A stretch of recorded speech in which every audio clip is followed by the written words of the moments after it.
सध्याच्या राजकारणातले काही विषय आहेत. राष्ट्रीय राजकारण आपण राज्यातल्या राजकारणावर येऊया. पुन्हा एकदा राष्ट्रवादी काँग्रेसच्या विलिनीकरणाबाबतीत अनेक मुद्दे समोर येत आहेत. अ, अ, रोहित पवार असं म्हणालेले आहेत की 9 फेब्रुवारी नंतर ते एक पत्रकार परिषद घेणार आहेत आणि नेमकं विमान अपघाताच्या वेळेस त्या विमानात काय घडलं याची इत्यंभूत माहिती ते देणार आहेत. बघा, रोहित पवार हे पवार कुटुंबातले एक महत्त्वाचे घटक आहेत. अजितदादा पवार हे त्यांचे काका आहेत.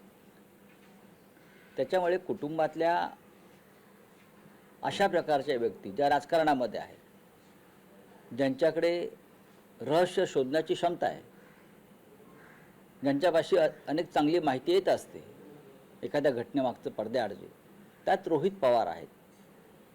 रोहित पवार जर अशा प्रकारे काही वेगळी माहिती समोर आणणार असेल तर महाराष्ट्र ती माहिती ऐकण्यास उत्सुक आहे. मी स्वतः आपल्याला काही माहिती देण्याचा प्रयत्न केला, कारण आम्ही सगळे दादांचे प्रेमी आहोत. राजकीय मतभेद आहेत, होते, असतील, पण अजितदादा महाराष्ट्राच्या राजकारणातले कर्तबगार, कार्यक्षम, दिलखुलास आणि उमदा नेता होता. याच्याविषयी कोणाचे दुमत नाही.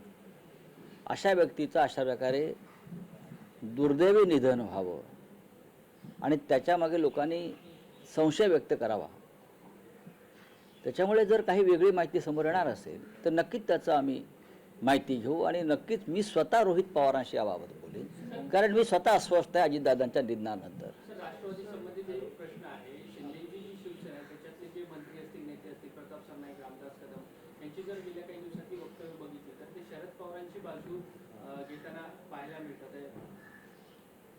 शरद पवारांची बाजू जर कोणी घेत असेल तर त्यात चुकीचं काय? त्यात शरद पवारांची बाजू घेणं हा शब्द चुकीचा आहे.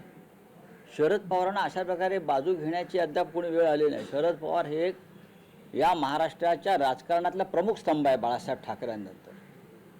हिंदू हृदय सम्राट बाळासाहेब ठाकरे यांच्यानंतर शरद पवार हे आजही या महाराष्ट्राच्या राजकारणातला एक प्रमुख स्तंभ आहे आणि त्यांच्यासमोर बाकी सगळे ज्युनियर आहेत. सगळे ठीक आहे, लोक सत्तेवरती बसल्यावर त्यांना शिंग फुटतात अकलेची.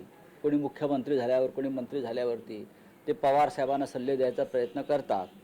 खास करून हे भाजपचे सध्याचे मुख्यमंत्री असतील, काय असतील, हातात सत्ता आहे म्हणून तुम्हालाही शिंग फुटलेले आहेत, लक्षात घ्या. नाहीतर शरद पवारांनी केलेलं काम आणि राजकारणातला त्यांचा अनुभव हा प्रचंड आहे. सुनील तटकरे असं म्हणतात, तुम्हाला 2022, 23, 24, 25 मध्ये खलनायक ठरवण्याचा प्रयत्न वारंवार केला गेला. जेव्हा जेव्हा अजितदादांनी भूमिका बदलली तेव्हा तेव्हा मी राजकारणामध्ये खलनायक झालोय. आता सुद्धा मला खलनायक ठरवण्याचा प्रयत्न केलाय. मात्र वेळोवेळी इतिहासच याचं सगळ्यांचं उत्तर नाही, इतिहासाची चिंता कोणी इतरांनी करू नये. इतिहास घडवण्यासाठी क्षमता असावी लागते. पक्षांतर करणे म्हणजे इतिहास घडवणं असं होत नाही. पक्षांतर करणं आणि सत्तेत सहभागी होण्यासाठी कोल्यांट्या उड्या मारणं, मी हे माझं व्यक्तिगत विधान नाही आहे. त्याला कोणी इतिहास घडवला असं बोलू नये. इतिहास घडवण्यासाठी फार वेगळी व्यक्तिमत्व निर्माण व्हावी लागतात. सुनील तटकरे किंवा त्यांच्या लोकांनी आत्मचिंतन केलं पाहिजे. लोक आपल्याविषयी असं का बोलत आहेत?